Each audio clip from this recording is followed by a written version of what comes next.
Thank you, Rhine.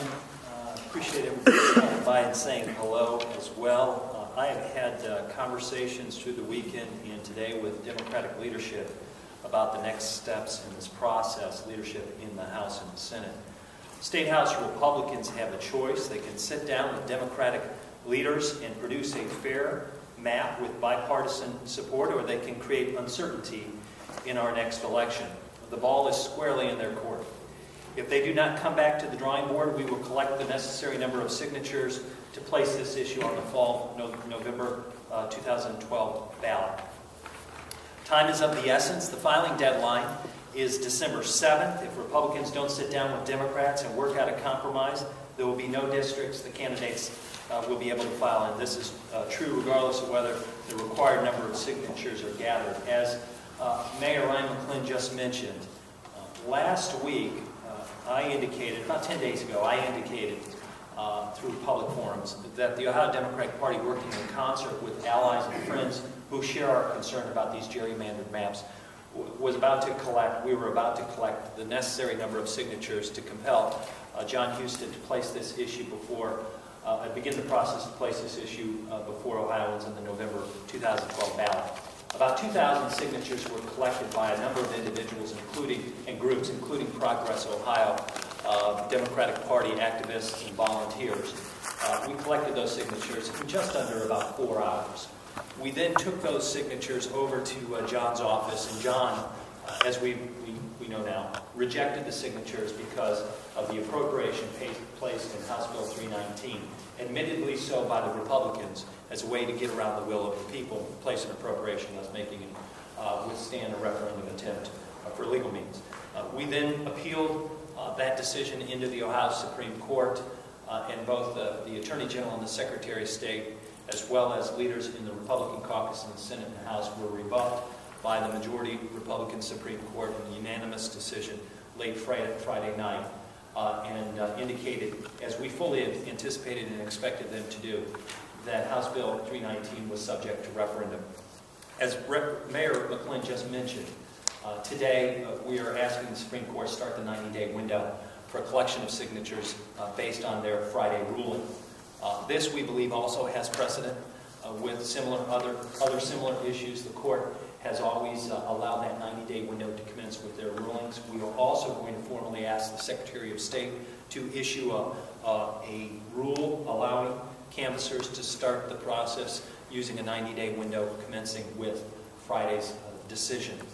If Secretary Husted and the Supreme Court were to reject our request, we have fully 2 months to collect 231,000 signatures. We have a great deal of confidence and optimism that we'll be able to do that. A number of reasons lend me to exude that confidence. Number one, it's my nature. Number two, with the November election, this gives us a great opportunity to put people at the polls and collect signatures as they're leaving and coming to the polls, knowing the validity and ballot rates are so important in the petition gathering process. These are valid signatures. Additionally, we have done things over the course of the last several months as Democrats very well, and one of those things is to collect signatures. We more than quadrupled the requirements for Senate Bill 5, as will be announced soon by the Secretary of State's office. We'll certainly meet our requirements as it relates to House Bill 194. There's nothing that leads me to believe that we won't do the same with this particular issue. Primaries are the creation of state legislatures. Primaries are the result of actions taken by state legislatures.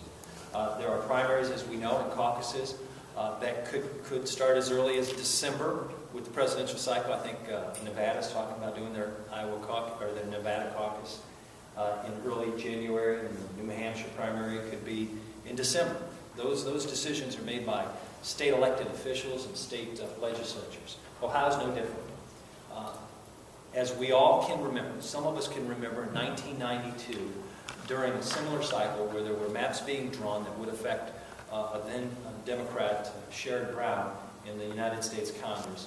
The primary was moved from March to May, hence the filing deadline was changed as well. I anticipate the legislature will do the same in terms of moving the primary because of the 60-day window overlapping with the December 7th primary deadline. As a former legislator, I fully anticipate that happening in May or June primary. Certainly would allow us to compromise and sit down and draw maps that reflect the will of the people of this state and not the will of a few politicians down the street. Make no doubt, make no mistake, as Speaker Batchelder has learned over the course of the last 3 days, we're serious about this effort. We will commence gathering signatures as soon as the language is approved by the Secretary of State's office and the Attorney General's office. We'll collect the necessary signatures to place House Bill 319 on the ballot in the November 2012 general election. There will be no congressional districts as drawn. Those districts have disappeared with this action and the ruling of the Ohio Supreme Court. The legislature, rather than playing political games now, should come and sit down and draw districts that fully reflect the will of the people of this state. I understand there will be Republican districts, there will be Democratic districts. This is about balance, fairness, and competitiveness.